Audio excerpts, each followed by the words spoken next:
الحمد لله رب العالمين، والصلاة والسلام على سيدنا ومولانا محمد وآله وصحبه أجمعين. رب اشرح لي صدري ويسر لي أمري واحلل عقدة من لساني يفقه قولي. اللهم يسر وأعن. قال الله تعالى: إن الله يأمركم أن تؤدوا الأمانات إلى أهلها. بعد از حمد و ثنا تحفه سرور کائنات را به لفظ السلام علیکم و رحمت الله و برکاته به تک تک بینندگان گرامی این برنامه تقدیم می‌دارم. و عزیزان گرامی، طوری که همیشه ما گفته ایم که در هر برنامه یک موضوع را زیر بحث میگیریم و موضوع امروزی ما امانتداری در پرتو کتاب و سنت است، یعنی امانتداری در اسلام. و در پهلوی از بعضی موضوعات دیگر نیز بحث میکنیم. عزیزان گرامی، طوری که در هفته گذشته گفتیم که آداب مجلس از جمله ضروریاتی است که ما در زندگی خود او را باید پیاده بکنیم. از جمله آداب مجلس و از آداب زندگی امانتداری است. امانتداری جوهری کیفیتی زندگی اجتماعی انسان ها است. اگر در یک جامعه امانتداری نباشه، در او جامعه اصلا هیچ چیز پایدار نیست و همیشه هرج و مرج برپا می باشه. ما زیاد دیدیم خیانت یک چیزی است که جامعه را از داخل پوده میکنه، از داخل فاسد می سازه. پس لازم است که به قدر کافی، به قدر لازم احادیث پیامبر و آیات گرامی را بخوانیم و بفهمیم که الله متعال چی ارشاد فرموده پیرامون امانتداری. الله متعال در قرآن کریم می فرماید: ان الله یأمرکم ان تؤدوا الامانات الى اهلها. الله متعال امر کرده، حکم فرموده که شما امانتها را به صاحبهایشان، به اهلش بسپارید. امانت بیشتر برای چیز استفاده می شود که یک چیزی را برای نگهداری نزد ما گذاشته شود. برای حفاظت از او ما و شما مکلف شویم از طرف کسی برای نگهداری یک شی ما مکلف شویم. این امانت است. و امانت را در یک لفظ دیگه ودیعت هم نیز میگویند. برابر است که اون چیزی که به ما شما سپرده می شود یک چیز حسی باشه، مثلا میز، چوکی، خانه، یا یک چیز معنوی باشه، مثلا مسئولیت، وظیفه یا عهد و پیمان. این چیزهایی است که ما مکلف هستیم برای حفظ و نگهداری ازی. و هر کسی که با ما یک عهدی را، یک پیمانی را بسته میکنه، ما را مکلف ساخته تا از او عهد و پیمان ما نگهداری بکنیم، او را حفظ بکنیم، او را سالم نگاه کنیم. الله متعال می فرماید اگرچه در بیان امانت حسی است، لیکن اینجا امانت های معنوی را نیز دیگر آیات و نصوص دیگر داریم در بر میگیریم که ان الله یأمرکم ان تؤدوا الامانات الی اهلها. الله متعال در قدم اول شما را امر میکنه تا که امانت هایی که کسی نزد شما میگذاره، پول است، در اون نباید تصرفی به جای صورت بگیره، تغییر و تبدیل در اون نیاید. او را باید ما به اهلش بسپاریم. تماس خواهر ما نمیگیریم.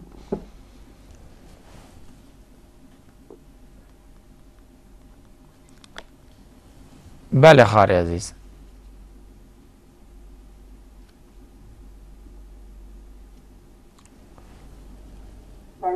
بله، سلام علیکم و رحمت الله، بفرمایید. خوب هستین؟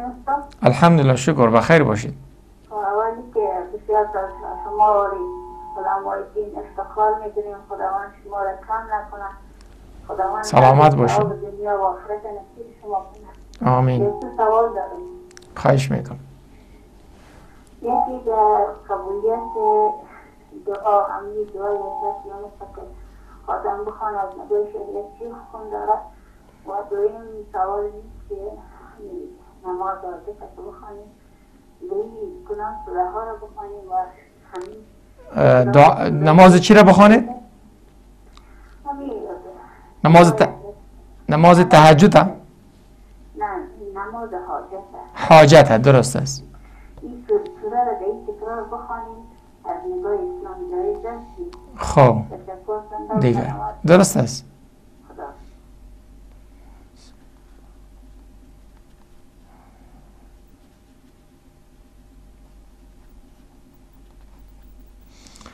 عزیزان گرامی، همچنان الله متعال در آیت دیگری می فرماید یا ایها الذین آمنوا لا تخونوا الله والرسول وتخونوا اماناتکم وانتم تعلمون.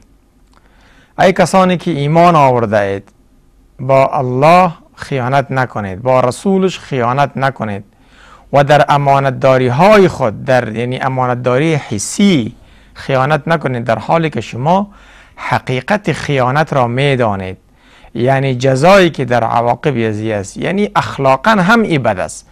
شما میدانید که در جامعه‌ای که شما زندگی میکنید خیانت یک اخلاق بد، یک خوی بد شمرده می شود. شما ای را انجام ندهید و الله متعال نیز ای را پسند نمیکنه. ان الله لا يحب الخائنین. در آیت دیگر میفرماید الله متعال خیانت کنندگان را دوست نمیداره. همین دوست نداشتن پروردگار دلالت به این میکنه که این امر، این کار، یعنی خیانت کردن درست نیست.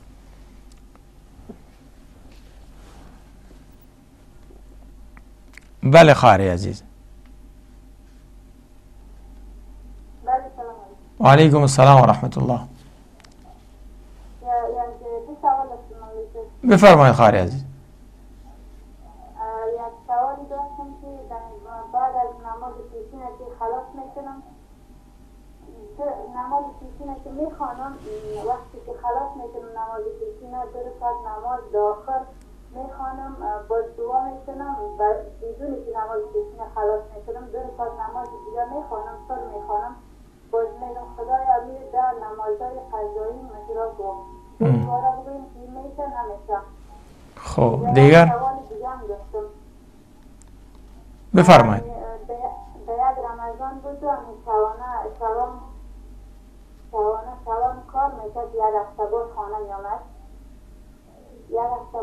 میامد، بعد از دیگه من یک هفته بسته خانه مادرم بودم، به یک رمضان هفته بسته خانه خودم میامدم و شیطان غالب سرم در این یک رمضان یک سیر زور زنگشتری که شیطان غالب شورم. در این حال نمازهای ما روزی ما ایسته سال وجدان قبول نمیکنم.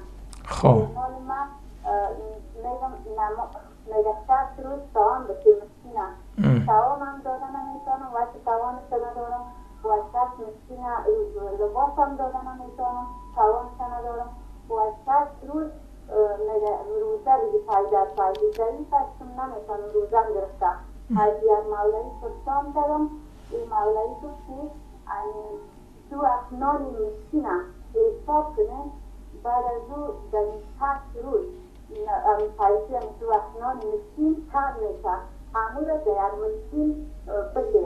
امیر من نفهمیدم، امیر اگر میفهمیم برام بگویم که امیر کم میشه که من در مسکین این پیسی امیر بسم. درست است، درست است. و یک سوال دیگه من نیست که درباره ترس بگویم که مسیر بخوان من ترس به راست و ترسیشم دور شود. خب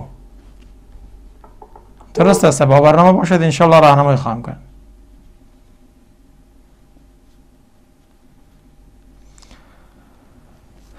عزیزان گرامی، پس ما دانستیم که الله متعال در قرآن کریم امانت را، امانتداری را خوب گفته، تشویق کرده، امر نموده برای امانتداری و خیانت را بد گفته و از او نهی کرده و ما را برای ما هدایت یا ارشاد فرموده که ما در زندگی خود باید امانتداری لازم بگیریم و از خیانت دور باشیم، زیرا که الله متعال خیانت را دوست نمی‌دارد.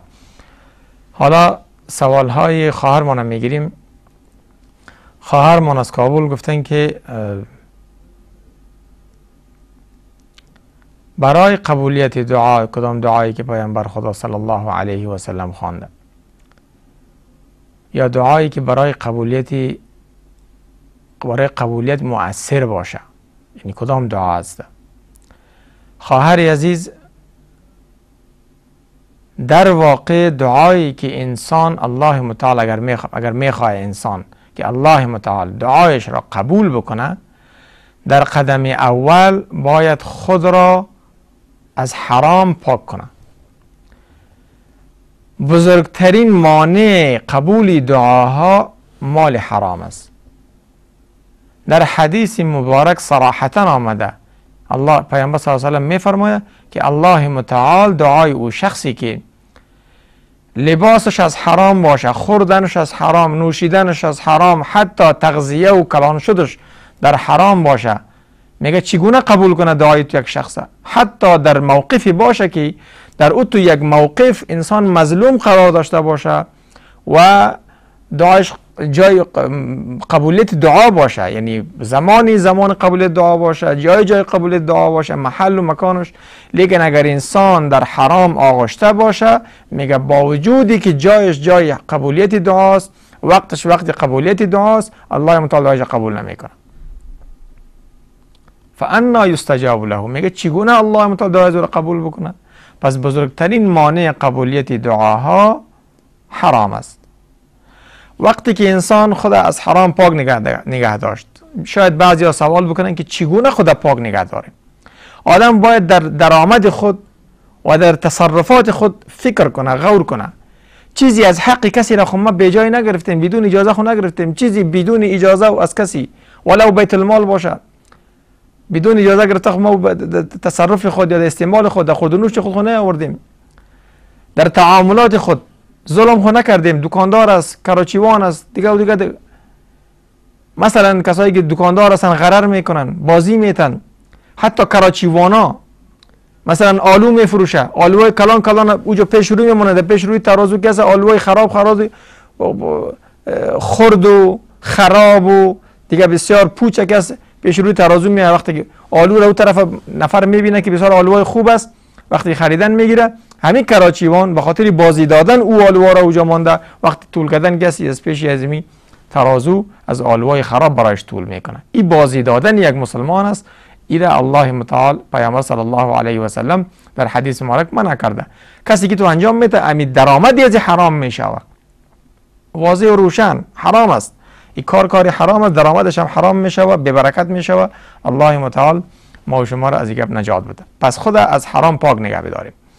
در قدم دومی است که اطمینان کامل، یقین کامل باید به الله متعال داشته باشیم. وقتی که پاک هستیم و به الله التجا میکنیم، طور التجا بکنیم که جز او هیچ کسی را ما حساب نکنیم، سر هیچ چیز اعتماد نکنیم، دعا بکنیم. سوم با الحاح و اصرار دعا بکنیم. اینطور که یک دفعه ما تو دل کنده دعا کردیم بس شد نشد. نه، یک طفل وقتی که یک چیزی رو میخواد سر مادرش بقبولانه، چگونه میقبولانه؟ قایم میگیره مادرش، از دامنش کش میکنه، گریان میکنه تا اینکه طفل یک آدمی کلانه وادار به این میکنه که بدل طفل او کار بکنه. الله متعال اصرار را در دعا خوش داره. بنده عاجزی خدا بیان بکنه، ای پروردگار من جز تو هیچ کسی را ندارم، به هیچ کسی، به هیچ سنگ و چوبی مخلوقی من هیچ تمایلی ندارم، فقط به جز تو هیچ کسی را ندارم. مشکل ما یا حاجتی ما یا قضایی که دارم امیره رفع بفرما، یا مثلا حاجت مرا قضا کن، ادا کو، قرض مرا ادا کو، کمک کو. الله متعال بفرما. سوم انسان دعا رو وقتی که انجام میده کوشش بکن در اوقات دعا بکنه که الله متعال در اوقات خودش میگه من دعای بنده را قبول میکنم. نیم شب، پس کسی که در نیم شب میخیزه 2 رکعت نماز میخونه، دعا میکنه از ته دل به الله متعال، دعایش قبول میشود. و خواهرمان منظورشی بود که یک دعایی که پیامبر خدا صلی الله علیه و سلم دعاهای زیادی داشته. وقتی که مشکلاتی می داشت دعا را میخواند و الله متعال مشکلات حل میکرد. از جمله دعاهایش یک وقفه کوتاه داریم، پس دوباره برمیگردیم، با ما باشید. عزیزان گرامی خوش آمدید. پیرامون قبولیت دعا صحبت داشتیم که خواهرمان الفاظی را خواستن که که در دعا استفاده بکنه و الله متعال دعای بنده را قبول بکنه. و گفتیم که در قدم اول انسان باید اصول اساسی را بگیره، خود را از گناه ها پاک بداره، به الله قریب شوه و وقتی که دعا میکنه باید به اخلاص کامل متکی به پروردگار و به سوی پروردگار در وقتی که الله قریب است، یعنی در نیمه شب به الله رجوع بکنه. و گفتیم که پیامبر صلی الله علیه و سلم حدیث بسیار است، پیامبر صلی الله علیه و سلم دعاها الفاظهای متعدد داره. از جمله یکی از دعاهایش است که حضرت عبدالله ابن عباس میفرماید که هنگامی که یک مشکل بر پیامبر رخ میداد، پیامبر صلی الله علیه و سلم دعا را بیشتر میخواند که سبب رفع مشکلات پیامبر صلی الله علیه و سلم میشد. الفاظ چی است؟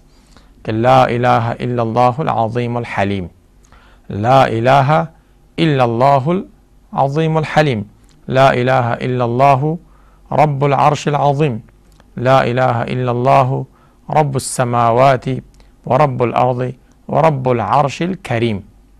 یعنی سه جمله است. لا اله الا الله العظیم الحلیم، لا اله الا الله، لا اله الا الله رب العرش العظیم، لا اله الا الله رب السماوات و رب الارض و رب العرش الكریم. در صحیح بخاری و صحیح مسلم الفاظ پیامبر صلی الله علیه و سلم چنین آمده. پس می توانید این دعا را بخوانید و مشکلات خود به پروردگار پیش کنید و او را الله متعال حل بکنه. مسئله دیگری که خواهرمان سوال کرد که نماز حاجت یعنی چگونه بخوانیم و میشه یک صورت تکرار بکنیم. خواهر عزیز، نماز حاجت در یک حدیث مبارک می آید، پیامبر صلی الله علیه و سلم می فرماید که یک کسی که وضو میکنه پس از وضو گرفتن یعنی چهارندام میگیره، باز میآید 2 رکعت نماز میخوانه و پس از 2 رکعت نماز حاجت خود به الله متعال بیان میکنه، الله متعال حاجت از او رفع میکنه، حاجت از او دور میسازه، مشکلات از او حل میکنه. پس آسان ترین طریقش اینمی است که آدم 2 رکعت نماز نفل میخوانه و مشکل خود به پروردگار پیش میکنه. اینمی نماز حاجت است. نماز حاجت عبارت از وضو گرفتن تازه و 2 رکعت نماز نفل، طوری که هر نماز خوانده می شود، پر خوانده می شود و بعد از او به الفاظ خودت مشکلات خود پروردگار بگو.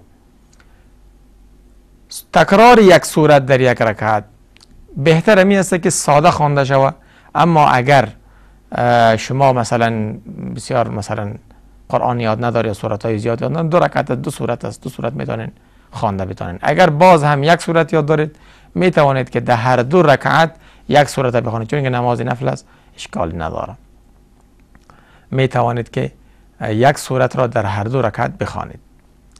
عزیزان گرامی، همچنان خواهرمان از خونده سوال کردن که نمازها بعد از نماز پیشین نماز سنت میخوانن یا بعد از ختمی از یا قبل از ختمی از 2 رکعت، اور میگه الله متعال را در فرضای ما حساب بکنه. خواهر عزیز، بدون شک نمازهایی که شما میخوانید ثوابی از او در حق شما در نامه اعمال شما ثبت میشود، لیکن این طریقه که شما اختیار کردین این طریقه درست نیست، ثواب نیست، خطاست. شما باید چی بکنید؟ نمازهای قضایی خود را یک تخمین بزنید که چقدر است. 1 هفته است، 1 ماه، 2 ماه، 6 ماه، 1 سال است، 10 سال است، چقدر است. پس از او شما بعد از اینکه نماز فرض دانه میخوانید، مثلا نماز پیشین، پس از نماز پیشین که نماز امروز خواندید، یک فرض دیگری، فرض قضایی پیشین دیگر نیت بکنید، 4 رکعت بخوانید نماز قضایی پیشین. و این نیت شما چی میکنین؟ نیتی آخرین نماز پیشینی که از شما قضا شده، آخرین نماز ظهری که از شما قضا شده، قضایی او را نیت میکنید و او را شما میخوانید. اما قسم شام، عصر و دیگر نمازها. و همچنان میتوانید که مثلا بعد از شام یا بعد از خفتن چند نماز خود قضا بیارید، اما تعداد خود پره میکنید. اما اینکه شما نفل بخوانید و بخواهید که نیتتانی باشه که امین نفل در فرض ما حساب شوه، در فرض شما حساب نمیشه، فرضای قضایی البته در قضایی شما حساب نمیشه، چون که فرضها باید با نیتی متعین خوانده شوند که شما نیتتان متعین باشه، کدام نماز کدام فرض شما نیت میکنید و میخوانید.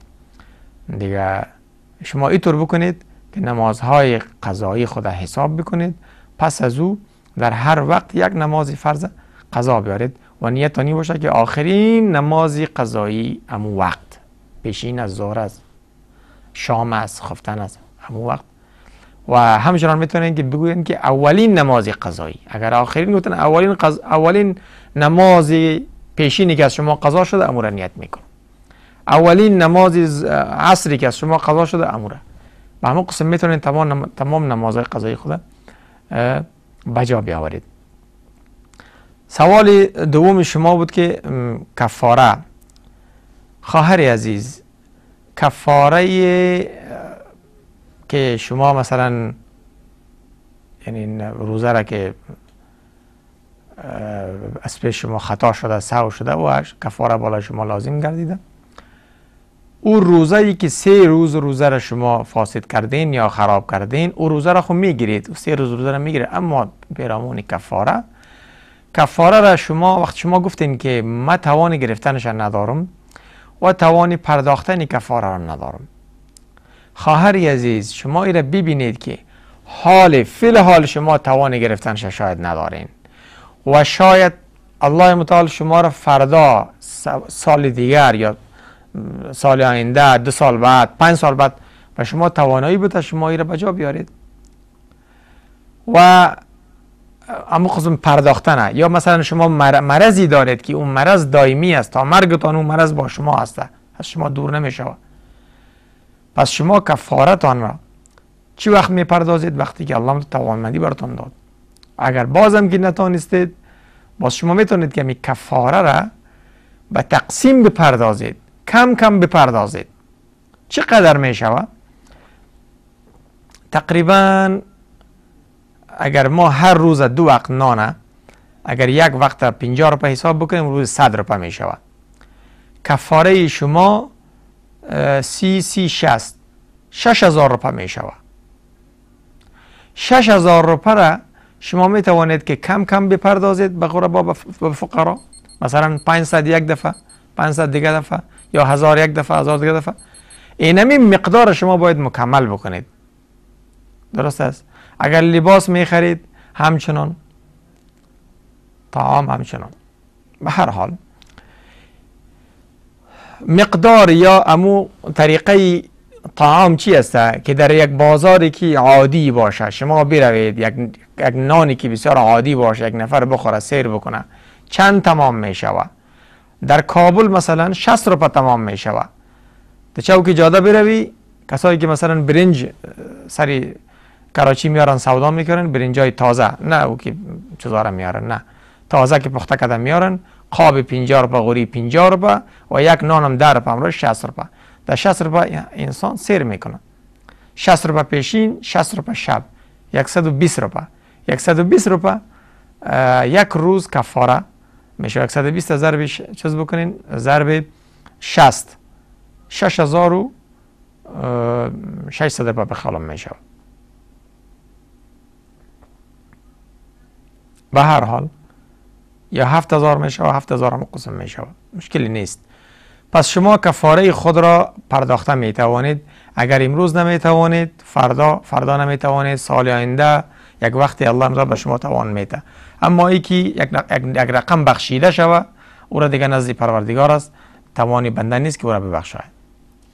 بله، تماس خواهرمان میگیریم.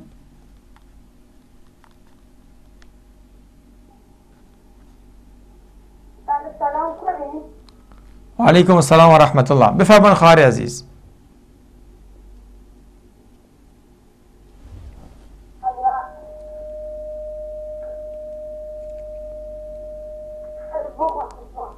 بفرمایید.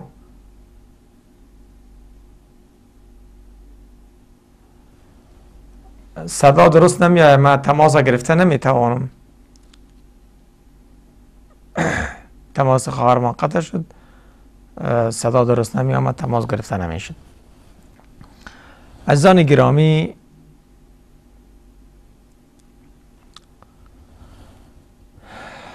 طوری که ما گفتیم امانتداری از جمله خصالی است که در جامعه ما خیلی لازم و ضروری است، بسیار ضروری است که ما باید امانتدار باشیم.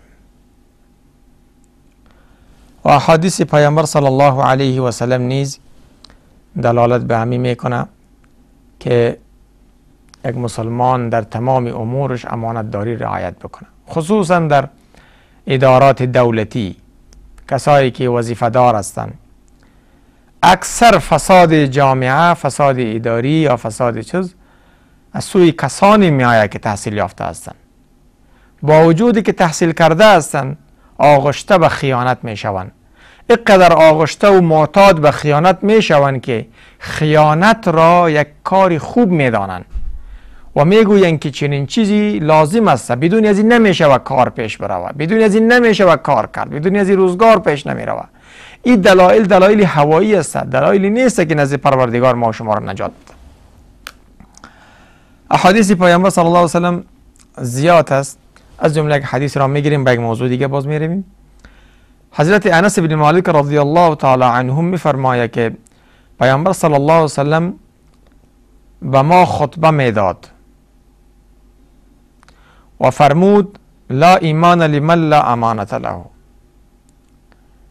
ایمانی از او انسان کامل نیست که امانت دار نباشه، یعنی کسی که امانت دار نیست ایمانش ناقص است. ولا دین لمن لا عهد له، و کسی که عهد و پیمان را پاس نمیداره او دیندار نیست، او متدین نیست، دینی از او ناقص است، معرفتی از او با دین از دین دور است. پس ببینید که خصلت خیانت و خصلت عهد شکنی چقدر خصال بدی است، چقدر خوهای بدی است که الله اصلا دوست نداره چنین اشخاصی که با چنین خوها و اخلاق چیز باشه، آغشته باشه. عزیزان گرامی، یک کس سوال میکنه که این مشکلاتی که در زندگی ما میآید، مشکلاتی که در زندگی ما میآید، تا چی وقتی مشکلات؟ الله متعال چرا ما را اینقدر امتحان سخت میکنه؟ عزیزان گرامی، دنیا دارالامتحان است. در قرآن کریم صراحتا گفته شده که تا وقتی که مرگ، پیامبر گفته که واعبد ربک حتی یأتیک الیقین، پروردگارت را عبادت بکن تا وقتی که مرگ برایت میاد، یعنی تا وقتی مرگ باید تو بنده را بندگی بکنی، الله را عبادت بکنی. تماس برادر ما نمیگیریم؟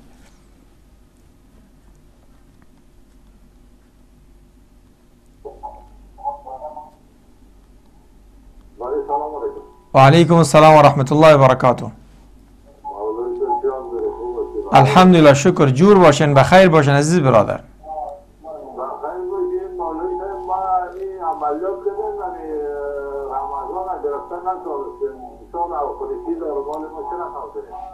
تمام رمضان گرفتن نتانستین؟ خب چی مریضی داشتین؟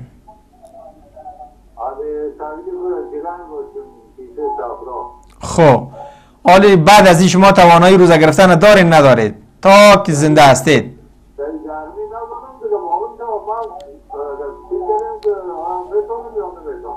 درست است، درست است. با برنامه باشید انشالله راهنمایی خواهم کرد.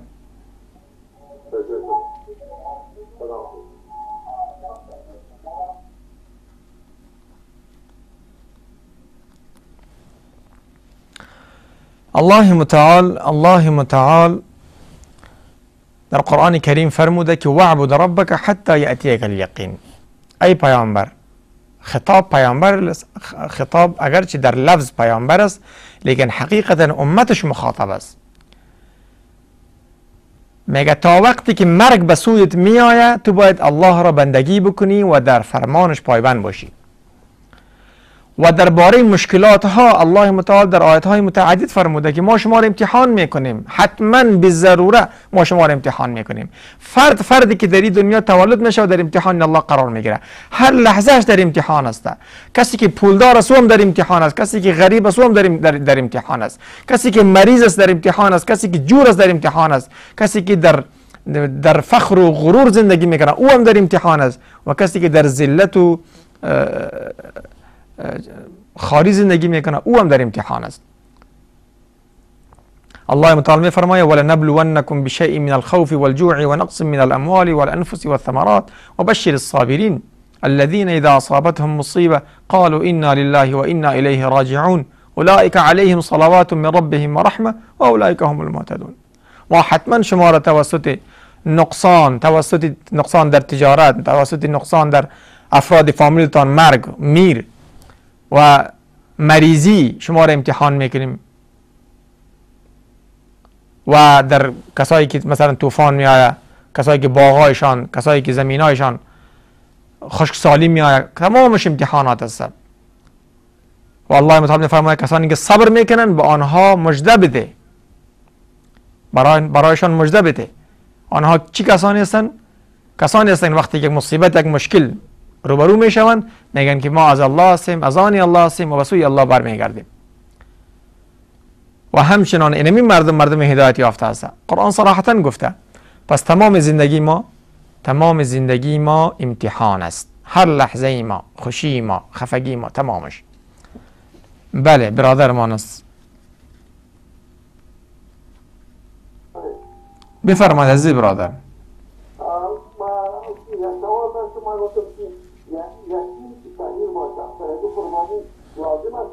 سری کی؟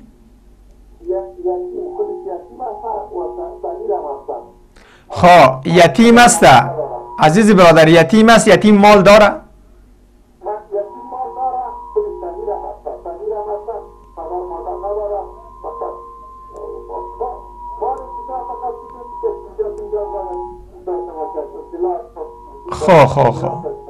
خب درست است با برنامه باشد انشاءالله رحمای خواهم کرد.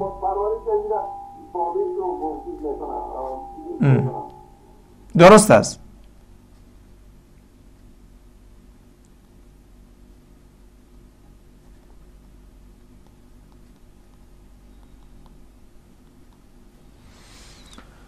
عزیزان گرامی الله متعال در قرآن کریم کسانی که در دنیا سختی ها را تحمل میکنن، عبادت بندگی الله متعال را انجام میدن، ببینید الله متعال چی خوب میفرماید. در روزی که هیچ کس به درد نمیخوره، از همکارا خواهش میکنم که تماس نگیرن دیگر. در روزی که هیچ کسی به درد نمیخوره، او روز کسانی که در دنیا مشکلات را تحمل کردن، بندگی الله را بجا آوردن، برای آنها چی میگه؟ وقتی که امتحان را سپری میکنن، مراحل حسابدهی را سپری میکنن، کامیاب میشوند، میگه یا عبادی لا خوف علیکم اليوم ولا انتم تحزنون.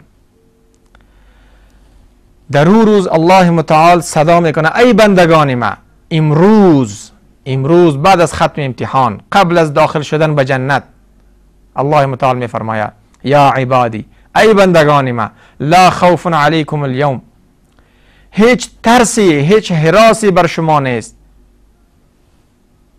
ولا انتم تحزنون، و نه امروز شما خفه میشوید، اندوهگین میشوید.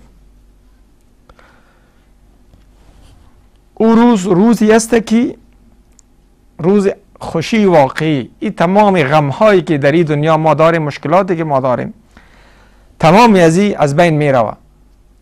یا عبادی لا خوف علیکم اليوم ولا انتم تحزنون. این بندگانی که الله متعال با آنها خطاب این گپ را میگوید که امروز شما دیگر خوف و خطری، غم و اندوهی به شما نمی آید. چی کسانی هستند؟ میگه کسانی هستند الذین آمنوا بآیاتنا و کانوا مسلمین. کسانی هستند که در دنیا به آیات ما، به قرآن ما ایمان آوردن، به کتاب ما ایمان آوردن و زندگی را مسلمان گونه زندگی را سپری کردند تا آخر به عهد و پیمانی که به الله بسته بودند پابند بودند. الذين آمنوا بآیاتنا و كانوا مسلمین. و الله متعال به آنها می فرماید ادخلوا الجنة انتم و ازواجكم تحبرون.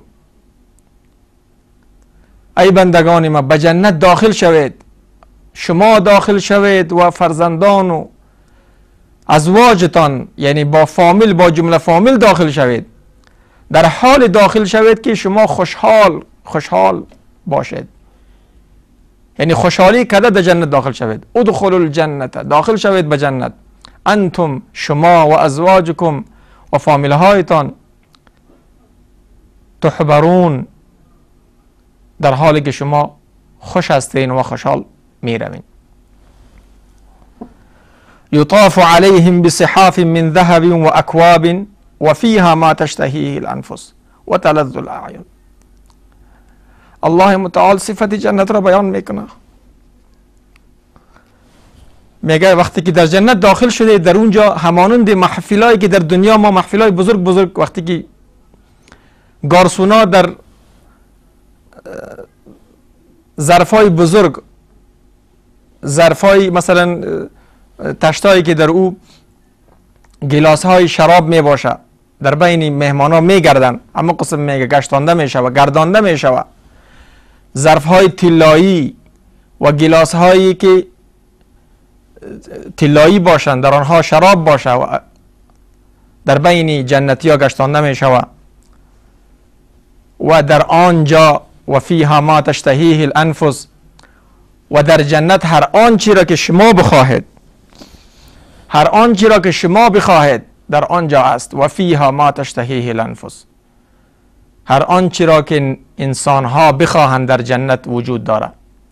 و تلذ الاعین، و هر آنچی را که چشم انسان بخواهد که او را ببینه لذت ببره در جنت وجود دارد.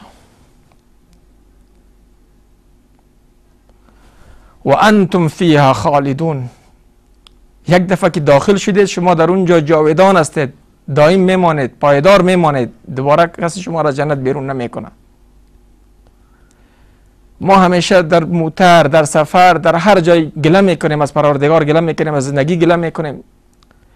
وقتی یک ملا را که میبینیم دیگه سرش وار میکنیم که ملا صاحبی چی رقم گپ است، چی رقم زندگی است، چی رقم مشکلات است، چی رقم معاذ الله چی رقم خدا است که هیچ سر ما مشکلات دور نمیکنه. وقتی که بالای بنده یک مشکل میاد، پیامبر صلی الله علیه و سلم میفرماید که یک خار به پای بنده من نمیخله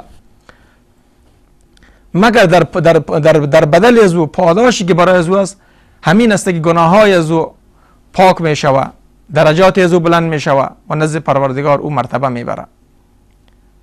حکمتایی که پروردگار نزد پروردگار است او را ما نادیده میگیریم. وعده هایی که پروردگار در کتابش فرموده ان الله لا یخلف الميعاد، الله متعال وعده خلافی نمیکنه. ما در عهد و پیمان خود پابند نیستیم، پس ما چی رقم وعده هایی که الله متعال کرده به او برسیم؟ در دنیا هر آنچه که از دهن ما میآید، از زبان ما میآید، او را ما انجام میدیم. همچنان کسایی که در این دنیا کفر میکنن، گناه میکنن و بسیار با سرکشی زندگی را سپری میکنن، آخرش خود مرگ است. پیرامونی آنها میفرماید بلکه کسایی که به جنت رفتن با آنها میفرماید و تلک الجنة التي اورثتموها بما کنتم تعملون. و این جنتی که شما داخل شده اید با پاداش اعمالی است که شما در دنیا انجام دادید. این اعمال سبب میشه که ما به جنت برویم، وگرنه در واقع دخول جنت به رحمت پروردگار است.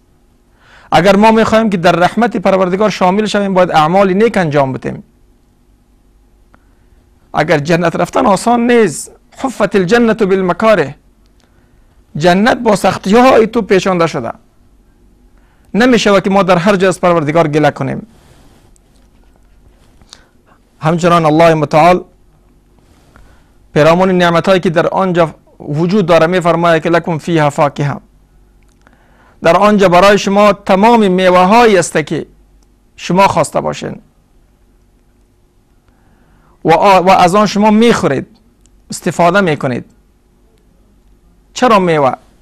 به خاطر از اینکه در دنیا بزرگترین و زیباترین غذایی که الله متعال آفریده میوه است.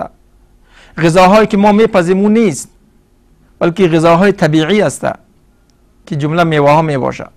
انسان خوش داره، طبعا میوه را خوش داره. ان المجرمین فی عذاب جهنم خالدون.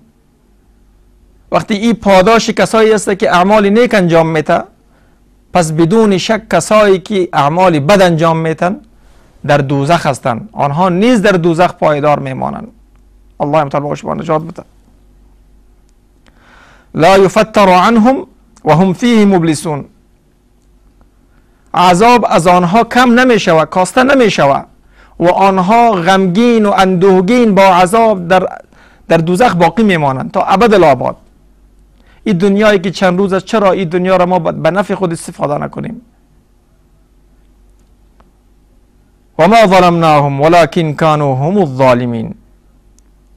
الله متعال می فرماید که کسایی که در دوزخ رفتن ما بالای اینها ظلم نکردیم، بلکه اینها خودشان بالای خود ظلم را، ستم را روا داشتند. به خاطر چی؟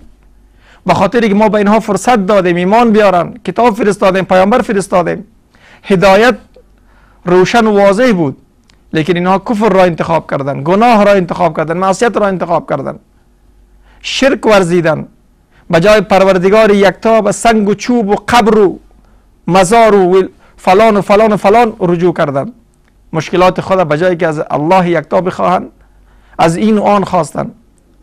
الله مثلا در قرآن کریم می فرماید ان الله لا یغفر ان یشرک به و یغفر ما دون ذلك لمن یشاء. الله متعال نمیپسند، نمیبخشه، هرگز نمیبخشه. الله متعال هرگز نمیبخشه کسی که شرک میورزه. شرک را نمیبخشه، جز شرک هر گناه دیگر را خواسته باشه، برای هر کسی که خواسته باشه میبخشه. او هم بخشش عمومی نیست. عزیزان گرامی، خلاصه خواندن آیات و ترجمه و تفسیر از می بود که چرا ما باید از الله در هر جا شکایت کنیم؟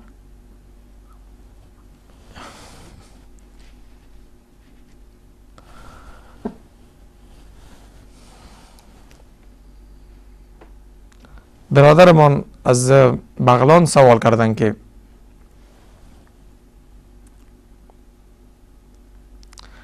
که ایام رمضان را به خاطر مریضی که عاید حالشان گردیده بود خوردن و حالا گرمی است نمیتوانند گرفته. برادر عزیز، اما 28 روزی که شما خوردید به خاطر مریضی، این بالای شما قرض است. قرض را میتوانید که بعد از این هر وقت که صحت یاب شدید کم کم بگیرید. میتوانید هفته یک دفعه یک روز بگیرید. میتوانید که در خنکی ها در زمستان که روزا کوتاه می باشه بگیرید. قرض است و بعد از این هرگاه که الله متعال شما را صحت بخشید، انشاءالله که مشکلی بزرگ نیست، شما جور می شوید. بزرگترین نعمت پروردگار همی است که تمام روزها را یکسان قرار نداده. گاهی خنکی است و گاهی گرمی است. گاهی روزها کوتاه هستند، گاهی روزها دراز هستند. گاهی شبها کوتاه هستند و گاهی شبها دراز هستند. و زمستان شبهایش دراز است، روزهایش کوتاه است. انسان می تواند شبها را در عبادت و روزها را در صیام، در روزه استفاده بکنه.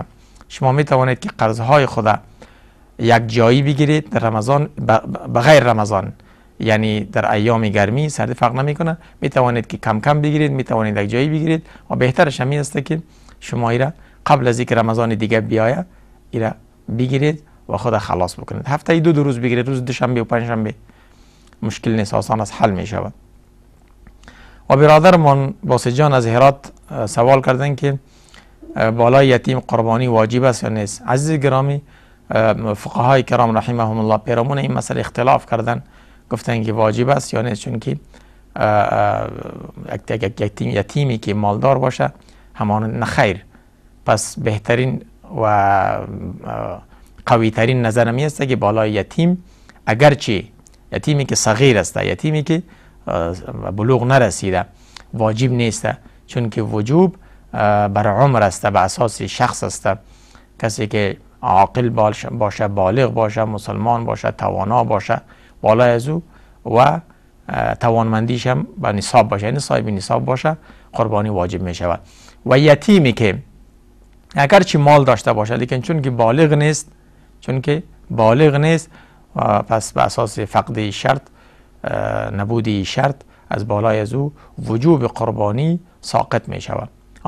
البته ولی یتیم یعنی پدر کلانش به خاطر برکت مال یتیم اگر خواسته باشه به خاطر رضای پروردگار، چرا که قربانی یکی از بزرگترین عبادت هایی است که الله متعال میپسنده، بسیار دوست داره و پیامبر صلی الله علیه و سلم تأکید کرده، آنقدر تأکید کرده که فرموده که کسی که توانایی داشت و قربانی نکرد در نماز، یعنی مصلای ما، در جایی که ما نماز عید میخوانیم در اونجا حاضر نشه و با ما نیاید، چرا که از جمله ما نیسته.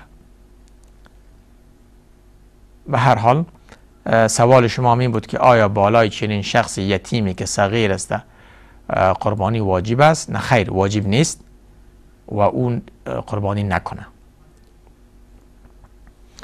عزیزان گرامی، مسئله‌ای که ما بالایش بحث داشتیم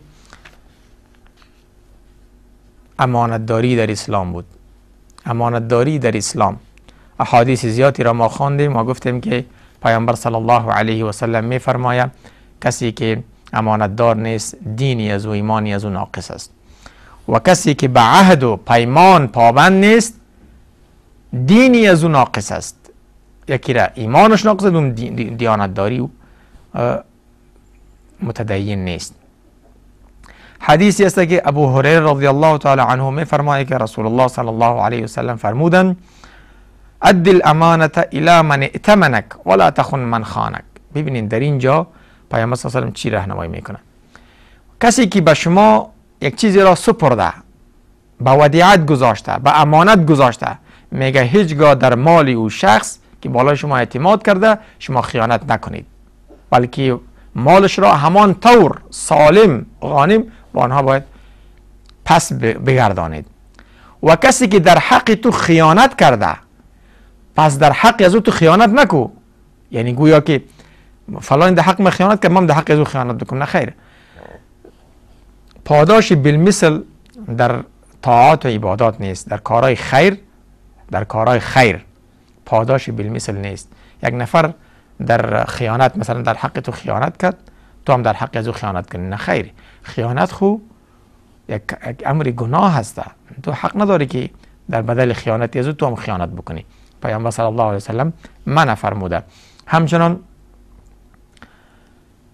حضرت خوله انصاری رضی الله تعالی عنه از پیامبر صلی الله علیه و سلم نقل میکنه، میگه شنیدم که پیامبر صلی الله علیه و سلم میگفت که بدون شبهه خیلی از مردمانی هستند که در مال الله متعال تصرفات بیجای میکنن، تصرفات بیجای مال الله، در دارایی های الله متعال تصرفات بیجای میکنن. فلهم النار یوم القیامه، در حق آنها آتش است، یعنی روز دوزخ برای آنها در قیامت آتش است، آنها در دوزخ می سوزند. معنای حدیث چی است؟ معنای حدیثی است که میگه الله متعال برای انسانها مالها را که میده، این مال مالک واقعی تمام اموال ما و شما الله است، ما مالک مجازی هستیم، در این دنیا فقط مالک هستیم برای یک مدت موقت. اگر ما در تصرفات بجای بکنیم، مثلا بیت المال، مالهای دولت که از کارمندا استفاده نادرست بکنن، این خیانت در مال الله متعال است. یک نفر الله متعال مال زیاد داده، در او تصرفات بجای بکنه، در گناه ها را مصرف بکنه، در کارهای بد از او کار بگیره، پس چنین کاری موجبی دخول دوزخ می شود، موجبی آتش می شود. تصرفات بجای در اموال و دارایی هایی که در زیر دست ما است، در اختیار ما قرار داره، این می شود که ما را در دوزخ ببره. چرا؟ اسراف است و اسراف حتی در آب دریا هم ممنوع است. در آب دریا که ما میشینیم وضو میگیریم، در او هم ما حق نداریم که اسراف بکنیم. عزیزان گرامی، همچنان امانتداری در مجالس هم یک اصل است که هر کسی که در یک مجلس میشینه و از مجلس که میبره باید اون مجلس را حفظ بکنه و او را فاش نکنه. وقتی برنامه ما تمام است، شما را تا هفته آینده به الله یکتا میسپارم. السلام علیکم و رحمت الله و برکاته.